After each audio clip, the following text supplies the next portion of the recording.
안녕하세요. 저는 40이 넘은 평범한 가장입니다.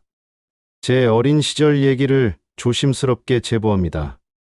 누군가에겐 별일 아닐지 몰라도 제겐 아직 현재형이라서요. 집 형편이 한 번 휘청였습니다. 아버지 사업이 무너지고 어머니도 일을 나가야 했어요.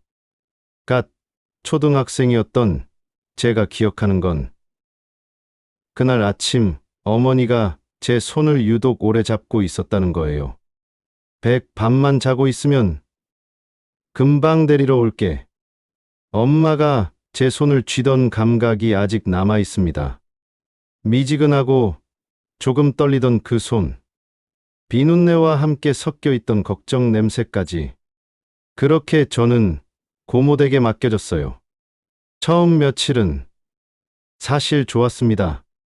사촌 형들과 같이 TV도 보고 고모가 라면에 계란도 하나 더 넣어줬죠. 우리 막내 왔네 하면서 머리도 쓰다듬어 줬고요. 아, 이렇게 살면 되겠구나 싶었어요. 집보다 오히려 따뜻한 것 같기도 했거든요. 고모는 그때 40 초반이었을 거예요. 어머니보다 몇 살이었는데 목소리가 크고 웃음도 시원했어요. 형들은 중학생, 고등학생이었는데 처음엔 저를 귀여워했어요. 텔레비전 채널도 제가 보고 싶은 걸로 틀어주고 과자도 나눠줬거든요. 그런데 일주일쯤 지나자 조금씩, 아니, 확연히 달라졌어요. 눈빛이 차가워졌습니다. 식탁에선 사촌들이 먼저, 저는 뒤, 밥이 모자라면 얹혀 사는, 처지면 조용히 먹어 라는 말이 덧붙었습니다. 처음엔 그 말이 그냥 사실을 알려주는 거라고 생각했어요. 진짜 얹혀 사는 거니까요. 저는 매일 아침 눈을 뜨면서 생각했어요. 오늘은 말썽 부리지 말자. 오늘은 착하게 있자. 그런데 왜 그 말을 들을 때마다 가슴이 답답했는지 지금 생각해보면 그때부터였나 봅니다. 제가 조용해지기 시작한 게 겨울에는 얇은 이불 한 장 덮고 창고 옆 작은 방에서 잤어요. 사촌들은 따뜻한 안방에서 두꺼운 이불 덮고 잤는데 저는 바깥채였죠. 찬바람이 문틈으로 스며들면 이불을 머리까지 뒤집어 쓰고 숨을 작게 쉬었습니다. 어떤 밤에는 너무 추워서 잠이 안 왔어요. 그런데 따뜻한 곳으로 가고 싶다는 말을 할 수가 없었어요. 불편해도 불편하다고 말하지 않기. 아프다고 말하면 더 눈치가 보였거든요. 그게 그때 제가 처음 배운 생존법이었습니다. 학교에서 돌아오면 해야 할 일들이 기다리고 있었습니다. 마당 쓸고, 빨래 헹구고, 장바구니 들고 시장 따라가기. 처음엔 심부름하는 기분으로 했어요. 도와드리는 거라고 생각했거든요. 사촌들은 학교에서 돌아오면 숙제하고 TV 보고 친구들과 놀았어요. 저만 앞치마를 두르고 고무장갑을 끼고 설거지를 했습니다. 대야에 찬물을 받고 설거지 세제를 풀어서 하나하나 그릇을 닦았어요. 겨울에는 손이 얼얼해서 뜨거운 물을 조금씩 섞어가며 했는데 그러면 뭐 하는 거냐 하며 꼭지를 찬물로 다시 돌려놓곤 하셨습니다. 어느 날엔가는 찬물에 얼얼해진 손가락에 힘이 빠져 접시를 깨트린 날이었습니다. 화가 잔뜩 난 고모부께 손등을 맞았습니다.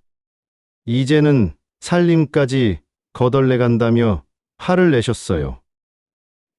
아, 지금도 그때의 기억은 쓰기가 힘드네요. 처음 맞았을 때는 정말 놀랐어요. 그냥 실수였는데 그냥 미끄러져서 떨어뜨린 건데, 그때 그 아픔이 단순히 물리적인 게 아니었어요. 실수해서 혼나는 게 당연하다고 생각하려 했는데, 왜 자꾸 눈물이 났는지. 생일은 없었습니다. 정확히는 제 생일은 기억되지 않았어요. 사촌 생일상 차리고 촛불 끄고 케이크 나눠 먹을 때 저는 방 안에 혼자 앉아 있었어요. 그리고 나중에 접시에 붙은 크림 부스러기를 숟가락으로 긁어 먹었습니다. 단맛과 함께 서러움이 목구멍을 넘어갔어요. 그게 제 생일 케이크였습니다. 하지만 제일 아픈 말은 따로 있었습니다. 능력도 없는 것들이 뭐하러 애를 낳아서 데리러 오지도 않는 거야? 고모부의 이 말은 지금 쓰면서도 가슴이 먹먹해지네요. 그 말을 처음 들었을 때 세상이 무너지는 것 같았어요. 저를 버린 게 아니라 어쩔 수 없어서 맡긴 건데, 그걸 알면서도 한편으론 버려진 게 아닐까 하고 평생 이렇게 살아야 할까봐 덜컥 겁도 났습니다. 저는 더 빨리 움직였고 더 조용히 숨었습니다. 혹시라도 고모에게 더 이상 부담이 되면 안 될 것 같아서. 혹시라도 고모한테도 버림받을까 봐서. 그런데 이상한 건 가끔 고모가 따뜻한 면도 있었다는 거예요. 아파서 열이 나던 날 흰죽을 끓여주시기도 하고, 폭설이 내리던 날엔 제 양말을 말려주며 감기 들면 안 된다고 말하기도 했거든요. 제가 기침을 하면 꿀물을 타주기도 했고, 한 번은 제가 넘어져서 무릎이 까졌을 때 빨간 약도 발라주셨어요. 그런 순간들이 저를 더 헷갈리게 만들었어요. 나쁜 사람이 아닌데, 그럼 내가 잘못 느끼는 건가? 감사해야 하는 건가? 그런 생각들이 머릿속에서 맴돌았습니다. 그렇게 1년이 지나갈 쯤에 어느 토요일 오후, 현관문이 열리더니 부모님이 보였어요. 그때까지 언제 오시는지 몰랐거든요. 연락도 거의 없었고요. 갑자기 보니까 반갑기도 하고 어색하기도 했어요. 오랜만에 본 어머니의 얼굴이 많이 야위어 있었어요. 아버지도 전보다 수척해 보였고요. 아버지는 인사도 대충 하시고 곧바로 봉투 한 개를 고모부께 건넸습니다. 아이를 잘 돌봐줘서 고마워, 매부. 그동안 약속했던 것까지 넣었네. 그때 고모부와 고모의 표정이 확 달라지더라고요. 봉투를 받으면서 힘들었겠어요 하는 말투도 전혀 다른 사람 같았어요. 돈을 받기 전까지는 저한테 쓰던 그 날카로운 목소리였는데, 어머니는 저를 보자마자 아무 말 없이 끌어안았어요. 그 힘이 너무 세서 숨이 막힐 정도였어요. 그러다 갑자기 멈칫하시더니 제 팔을 걷어 올렸습니다. 색색의 번진 멍들이 있었습니다. 손등에 빨간 자국도 있었어요. 저는 그게 다 없어진 줄 알았는데 아직 남아 있었나 봐요. 그 순간이 지금도 생생해요. 어머니가 울었습니다. 소리 내서 우는 게 아니라 눈물만 뚝뚝 떨어뜨리면서 제 팔을 보고, 다리를 보고, 목을 보고, 어디 또 다친 곳이 없나 확인하면서, 저는 그때까지 그게 당연한 줄 알았어요. 실수하면 맞는 거, 말 안 들으면 혼나는 거, 다른 집 아이들도 다 그런 줄 알았거든요. 그런데 어머니의 그 표정을 지금도 잊을 수가 없어요. 분노와 미안함과 슬픔이 뒤섞인 그 얼굴. 아이들끼리 놀다 보면 다치지요. 고모부가 그렇게 말했어요. 별일 아니라는 투로. 아버지는 아무 말 없이 저희 손을 잡으셨습니다. 그리고 조용히 말씀하셨어요. 고마웠네. 목소리가 떨리고 있었어요. 그날 저는 말없이 신발을 신었습니다. 제 물건이라고는 옷 몇 벌과 가방 하나뿐이었어요. 정말 금세 짐을 쌌죠. 차 안에서 아버지가 말씀하셨어요. 미안하다. 아빠가 잘못했다. 어머니는 계속 제 머리를 쓰다듬으면서 울고 계셨고요. 새로운 집은 정말 작았어요. 방 하나였는데 그래도 우리만의 공간이었어요. 좁아도 우리 집이 생겼고 저는 그날부터 따뜻하게 자는 법을 다시 배웠습니다. 그것만으로도 충분히 행복했어요. 그걸로 끝이라 믿고 연락을 끊고 살았습니다. 부모님도 고모댁 이야기는 꺼내지 않으셨고 저도 굳이 말하지 않았어요. 그냥 지나간 일로 치부하자고 모두가 암묵적으로 동의한 것 같았습니다. 시간이 흘러 대학에 들어가고 군대를 다녀오고 회사에 취직했습니다. 연애도 하고 결혼도 했어요. 평범한 인생 궤도를 따라 살아왔습니다. 그런데 아이가 생기고 나서야 알았습니다. 그때의 아이가 얼마나 외로웠는지를. 제 아들이 초등학교에 입학했을 때 문득 깨달았어요. 이 나이에 나는 다른 집에서 혼자 살았구나. 어떻게 버텼을까? 이 작은 아이가 혼자서 그 모든 걸 감당했다니. 가끔 제 아들을 보면서 상상해 봅니다. 만약 이 아이를 다른 집에 맡겨야 한다면? 그곳에서 이 아이가 상처받는다면? 생각만 해도 가슴이 찢어질 것 같아요. 그때 부모님도 이런 마음이었을까요? 비 오는 날이면 여전히 그때가 떠올랐습니다. 문턱 냄새, 고무 매트에서 올라오는 눅눅한 냄새, 밤중에 깨면 창고 냉기가 다시 스며드는 것 같기도 했어요. 장마철마다 특정한 냄새만 맡아도 그때로 돌아갔죠. 하지만 그 기억들이 저를 더 단단하게 만든 면도 있어요. 다짐했습니다. 나는 누군가에게 그런 어른이 되지 않겠다. 직장에서 후배가 실수하면 혼내기보다는 차근차근 가르쳐 주려 했고, 아이가 떼를 써도 체벌보다는 대화로 풀려고 했어요. 누군가 어려운 처지에 있으면 그냥 지나치지 못하겠더라고요. 그게 제가 그 시절로부터 배운 유일한 긍정적인 교훈이었던 것 같아요. 아내에게는 고모댁 얘기를 했어요. 결혼 전에 술 한잔 하다 이야기가 나왔죠. 아내는 제 이야기를 듣고 한참을 울었어요.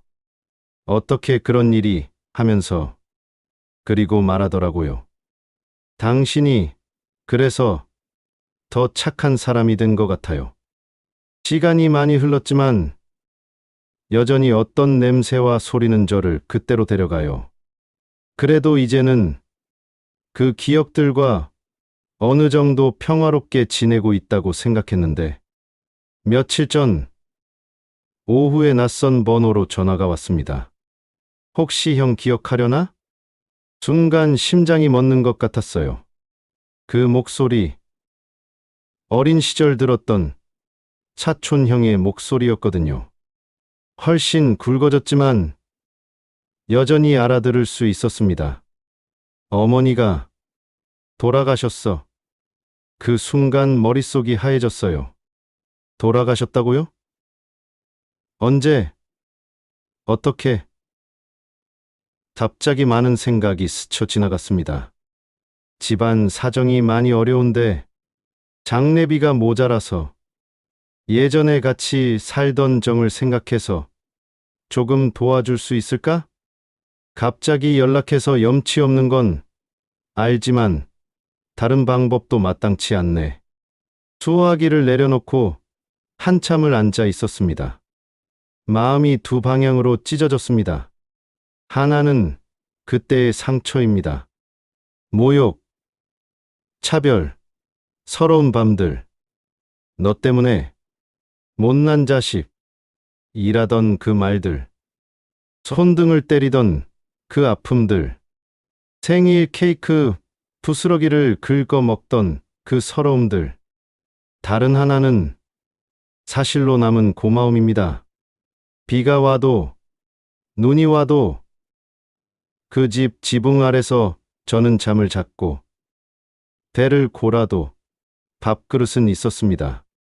아파할 때 간호해주던 그 손길들도 있었고요. 부모님은 그때 사례비까지 모아서 건네셨잖아요. 그 돈이 적지 않았을 거예요. 그 시절 우리 형편을 생각하면, 그럼에도 저를 맡아준 시간만큼의 빚이 제 마음 어딘가 남아있는 건지 저는 아직도 잘 모르겠습니다. 법적으로는 제 의무가 없습니다. 도의적으로도 각자가 다르게 답할 문제겠지요.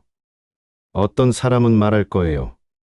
그렇게 대접받았는데 왜 도와줘? 맞는 말이에요. 정말 맞는 말입니다. 또 어떤 사람은 말할 거예요. 그래도 어려울 때 돌봐준 것도 있잖아. 이것도 맞는 말이에요. 저는 지금 그 두 마음 사이에서 갈등하고 있습니다. 아내와도 이야기해봤어요. 아내는 당신 마음 편한 대로 하라고 했는데 그게 더 어렵더라고요. 한쪽으로는 그 시절의 상처를 존중해서 선을 긋고 거리를 지켜야 한다는 생각이 있어요. 왜 제가 도와야 하죠? 저를 그렇게 대했는데 그 상처들을 인정하고 제 자신을 보호해야 하는 거 아닌가요? 다른 한쪽으로는 제 아이에게 보여주고 싶은 어른의 모습이 있어요. 과거의 상처에 발목 잡히지 않고 제 방식으로 그 시절을 정리하고 싶은 마음도 있고요. 원망하며 살기보다는 더 큰 사람이 되고 싶다는 마음도 있습니다. 그래서 여러분께 묻고 싶습니다. 저는 어떻게 하는 게 맞을까요? 그 시절을 끝내 정리한다는 마음으로 장례비 일부를 보태는 게 맞을까요? 아니면 상처를 존중해 거리를 지키는 게 맞을까요? 저는 제 아이를 보며 또 묻습니다. 어떤 어른으로 기억되고 싶은가? 원망과 상처로 점철된 어른? 아니면 그 모든 걸 넘어서서 더 큰 사랑을 보여주는 어른?